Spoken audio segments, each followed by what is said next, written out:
What's up, everybody? Welcome to this week's edition of the Weekly Pulls. My name's Derek. Follow me on Twitter at the Weekly Pulls. Like, subscribe, share, comment. You know the drill. Get in the comments. I want to know what you guys are reading. Let me know if we're reading the same stuff. I'm going to jump right in. Let's get started. I had 5 comics I pulled this week. 2 that were originally in my pull box I decided not to get, and I got 2 different ones, and I'm super excited. 5 fantastic comics. Let's jump right in. First up, Spawn's Universe, number 1. First of all, let's talk about just the physicalness of this book. $5.99, worth every penny. This is the size of a full magazine. Like, this is something you would find at the dentist office. This is a huge book, 64 pages. Thanks to the Todd Father. Spawn's Universe is such a big book. I'm not going to go that far into detail about it. All I'm really going to say about the story is the Throne of Hell is up for grabs. We get a couple new villains, this guy named Jericho and this guy named the Disruptor. I really like both of these villains. They got really good designs. Overall, the whole book from cover to end was beautiful. The art in this book is gorgeous. If you're a Spawn fan, definitely get to your comic shop, pick up Spawn's Universe. I did say I was probably going to pull Spawn off of my pull list. Still probably true. King Spawn does come out in August. I'm definitely going to pick that up as well. Gunslinger Spawn's coming in October, and then we're going to get the Scorched in December. Probably going to get all of those number 1s. We'll see how I feel. I love Spawn, don't get me wrong, but there's just other books out there that I'm more interested in, and there's just so much lore to Spawn that I don't know. As you've heard me say before, love what you're reading. I love Spawn, but it's just not doing it for me. However, Spawn's Universe is awesome. I definitely recommend picking it up. Alright, next up, my first and only Marvel title of the week, The Amazing Spider-Man number 69. I'm loving The Amazing Spider-Man, you guys. I love this issue. Ed Brisson co-wrote the last issue, and he also co-wrote this issue. It's really good. Lots of action, great art, great story. I'm really invested in what Teresa Parker's going to be doing with the Chameleon and the Foreigner. The Chameleon and the Foreigner are recruiting Teresa to help them in some unknown plot I'm going to assume has to do with Sinister War. The beginning of the book, Spidey's head-to-head with Chance, the Jack-o'-lantern, all these villains that we saw from the last issue. Fantastic panels here. You get a nice page with Spidey and the Lizard that I really enjoyed because the Lizard is now a good guy. For now. Every issue we're getting closer and closer to Sinister War. I can taste it. Issue 70 comes out in 2 weeks. It's serving as the prelude to Sinister War, so if you're wanting a good place to jump in on Spidey, issue 70 would be a great place to get started and then into Sinister War. Next week we're getting another giant-sized Amazing Spider-Man. Looking forward to that. Hopefully it's going to tie up whatever's happening with the Chameleon, Foreigner, and Teresa. I really love what they're doing with Spider-Man right now. Nick Spencer's run has been nothing short of excellent. If you don't want to pick up this issue, definitely go and pick up issue 70 when it comes out in 2 weeks. Okay, one of my comics that wasn't originally in my pull box, but I just had to pick up from what I've seen in preview pages and the buzz on Twitter. Vinyl number 1. I got the variant cover. I love this cover. I love the art in this whole book. It's fantastic. It pops. It screams out at you. The art really just jumps out at you, guys. This is a story with 2 main characters. We have Dennis, the FBI agent, and Walter, the man he's trying to get for being a serial killer. It's a fantastic story so far. I really love what they're doing with this. Dennis gets Walter to meet him in the park. He's trying to get him to admit to 2 murders that he committed in Cleveland. All of a sudden, this weird lady in white shows up, part of a cult. She's telling Dennis some things about his daughter. She convinces Dennis to come with him. Walter doesn't like that the lady in white took Dennis. He sees Dennis as his best friend, even though he does know that he is an FBI agent that we found out later. Walter then goes to the sunflower farm looking for the lady in white to tell her, hey man, give me back my best friend. Obviously, she's not going to listen to Walter and just blows him off. Pisses him off. He puts this package in a mailbox, don't really know where that's going, and then he rides off on his little bicycle. Later on, Walter shows up and then wreaks havoc, and then that's the end of the issue.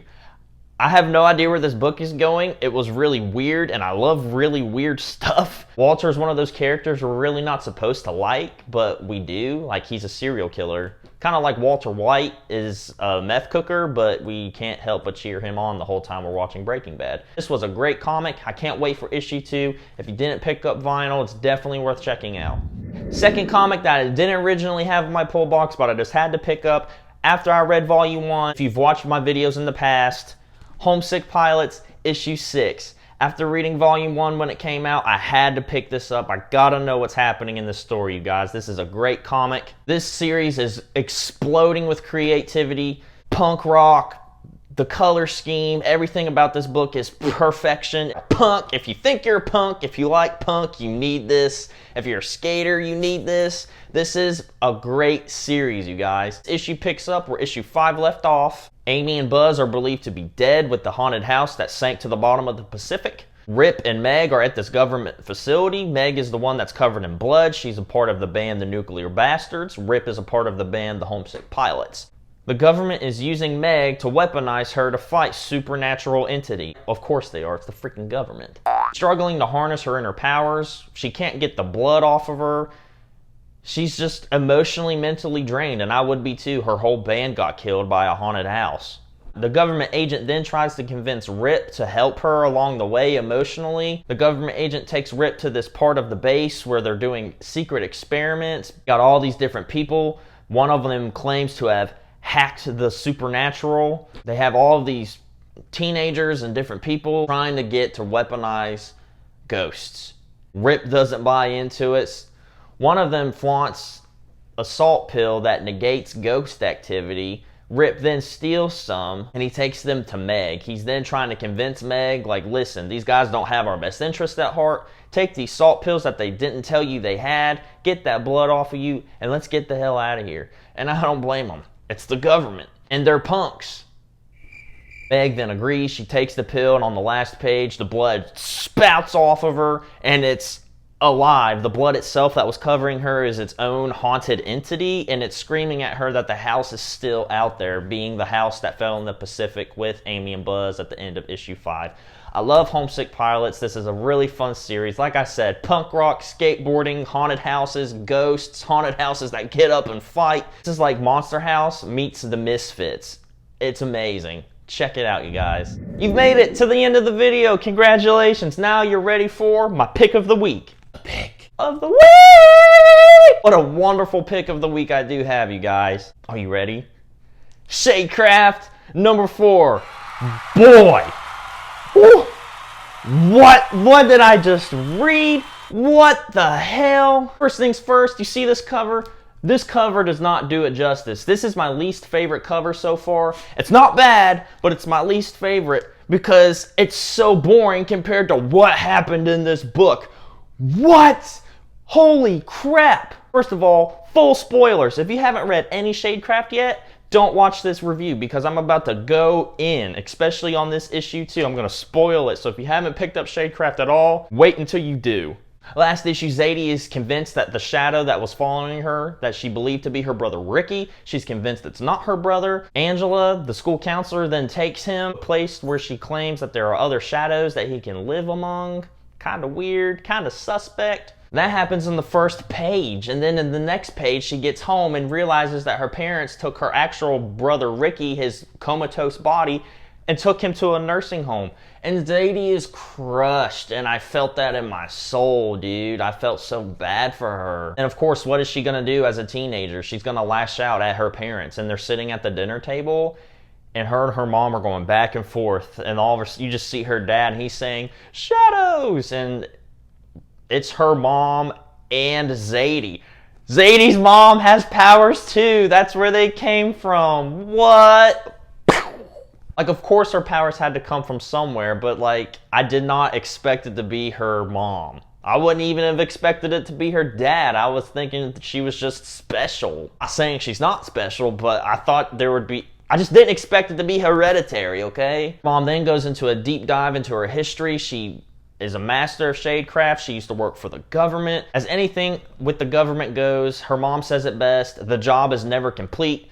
She wanted out. She disappeared. She moves to the suburbs. She meets Zadie's father, so on, so forth. Here we are. The school counselor is the one that found her mom back in the day.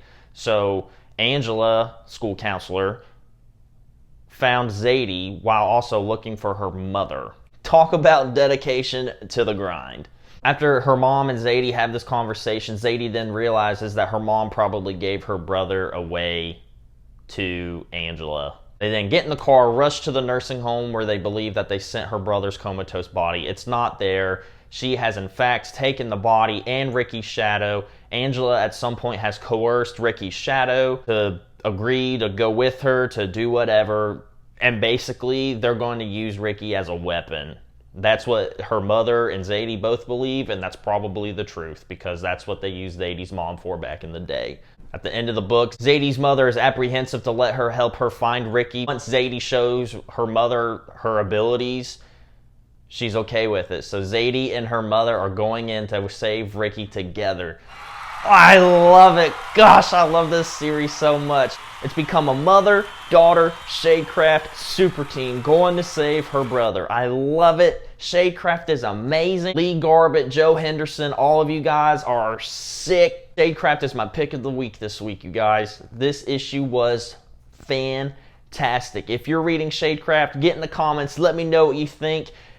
This whole issue was nothing but a twist from start to finish. I couldn't review it without spoiling it because the whole book is a spoiler. I loved it. Definitely pick up Shadecraft if you're not reading it, you guys. Alright, well that's it for this week's Pulls. Like, subscribe, share, comment, follow me on Twitter at The Weekly Pulls. I got another video coming up before next New Comic Book Day. I've had several indie creators reach out to me on Twitter, send me their books. You guys, I have not forgotten about you. I'm going to make a video sometime today, maybe even tomorrow, reviewing everything that I have been inboxed on Twitter. It's going to be great.